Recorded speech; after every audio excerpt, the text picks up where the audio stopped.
By the time I was 11 or 12, I was gifted with an Atari 800 computer. I loved everything about Atari microcomputers at that time, from the box art to the design aesthetic of the machines themselves, and all of the sense of possibility that it held. Looking back now, I see the small box I was in, the relatively limited computing power, the near-zero chances that I, personally, a preteen, was going to create anything extraordinary using this machine.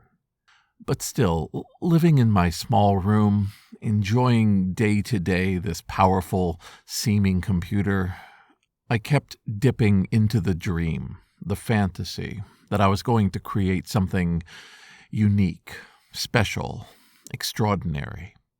I needed that escape ladder, and it provided it for me.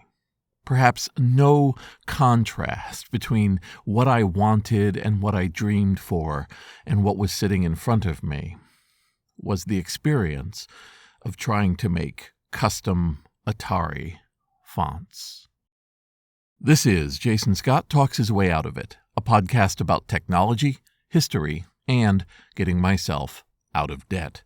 Thanks to Daniel Boyd, Jeff Atwood, and the hundreds of other supporters on Patreon and elsewhere who have been supporting me and helping me get out of debt. The Atari 400 and 800 had a whole bunch of interesting specifications at a time when color was rationed very closely. Different machines had different amounts of color and graphic size and processing, and when you signed up really, for the volunteer forces of a given microcomputer cult, you did so acknowledging that you would never, ever admit that the others had anything going for them. Signing up for Atari made you an enemy of Commodore, IBM, and Apple. Being a Commodore user made you look down on anybody settling for the other machines.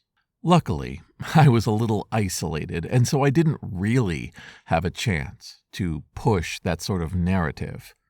But it did express itself in me looking at the Atari 800 as a springboard for my creative work.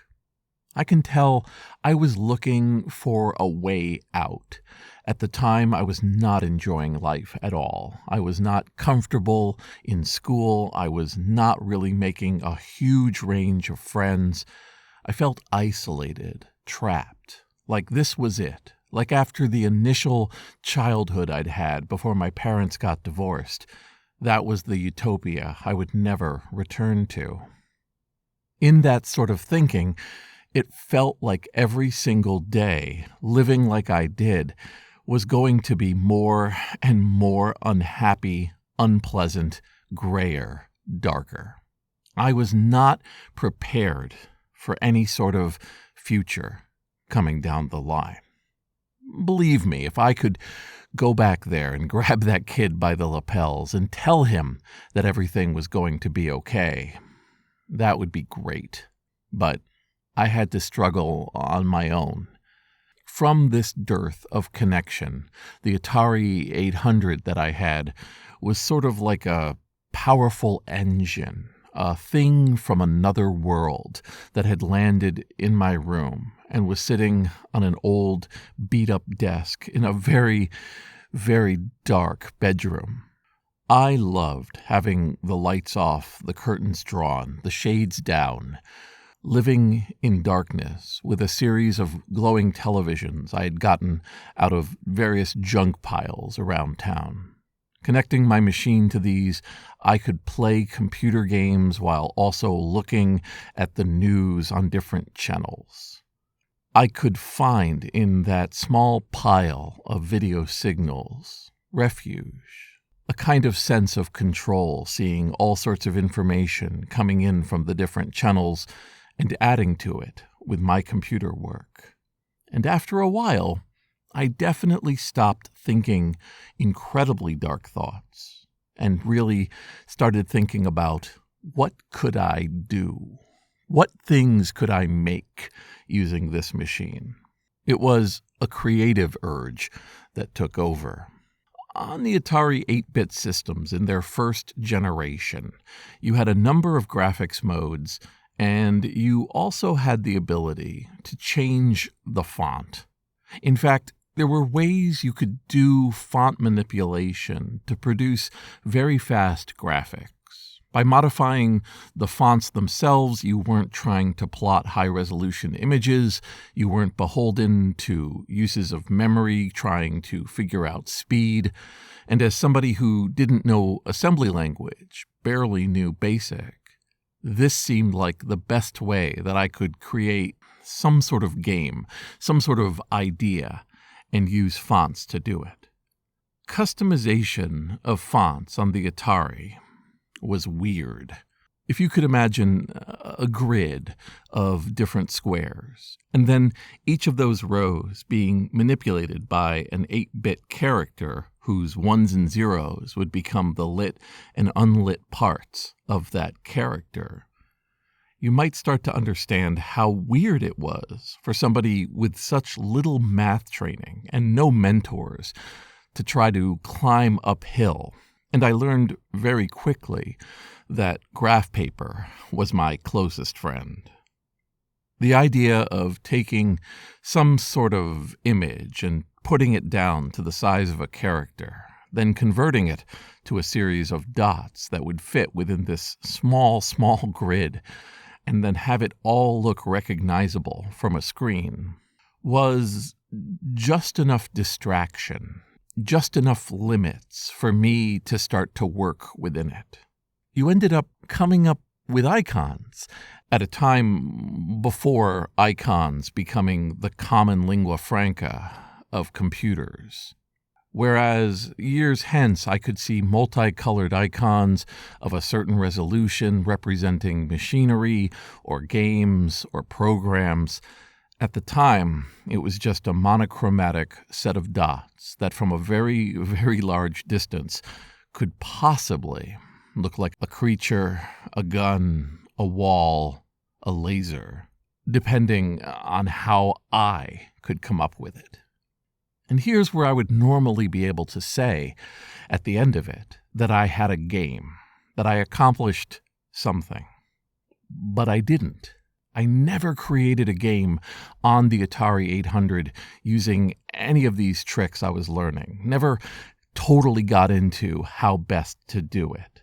Throughout the life of my Atari 800, I had a cassette tape drive, and nothing kills creativity more than having to do a long save onto a tape and hope that it all came through, and then hope that it'll all come back again.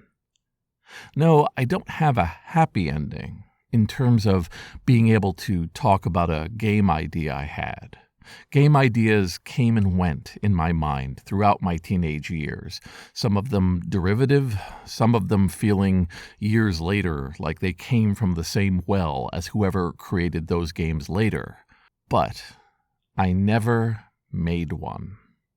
I drew ideas in a notebook long gone. I came up with these initial drawings in my notebook for this planned set of games. I would put in the ones and zeros and figure out what the 8-bit number was for that particular character's row. I did a lot of that work, but in terms of product, it came to nothing. I have no early game to show you. What I do have to show you is me. Having this sort of goal, this place to put myself, to put my mind, to make it so that I came home, stopped thinking dark thoughts, and instead focused on the game I would make, the programs I would do, the things that were yet to be, helped me. There was a wide variety of hands and factors and carefully watching people who kept me from becoming something else, or nothing at all.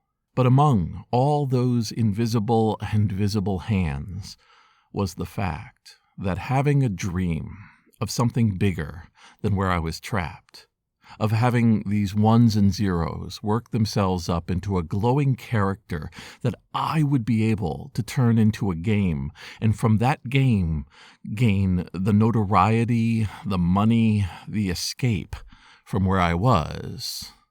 Well, I'm not going to discount that at all. Looking back, as I can with the archive, at all the different games and programs that represented what the Atari 800 could actually do, I really know how doomed I was. Even with the greatest amount of patience and maybe a mentor, I would have been lucky to produce a fraction of what my dreams held must be real and would be coming. But that's beside the point. What I had in front of me, that illusion of infinite power that was being kept in a constant state of interest and engagement and a hope for tomorrow, made it so that ultimately there was another tomorrow for me to have. This is Jason Scott Talks His Way Out of It, thanks to James Bekoyanu, Mark Pilgrim, Ernie Hershey, Michael Rubin, Dilip Reddy, Sean Kelly, Trixie the Cat, Martin, Symbionts, Benjamin Guts, and Anonymous, along with the hundreds of other supporters on Patreon and elsewhere who have been supporting me and helping me get out of debt. Every once in a while, when I'm on incoming sorting duty at the archive, I love typing in Atari, just to see what Atari things come through. It's going to be ads and catalogs and magazines, along with software box art and a whole other host of Atari-related documentation, videos, and even music. Somehow, going back to those specific Atari fonts brings me back myself. It's kind of weird, really, how different fonts and different approaches to typography, letters, and presentation settle somewhere in your heart. They become more than what they are saying. They themselves, the actual formed fonts, become your ideas, become your comfort zone. Nostalgia, memory. It is a steadily flowing river, deep underground, that if I sit back and let settle in, I can barely hear in the distance.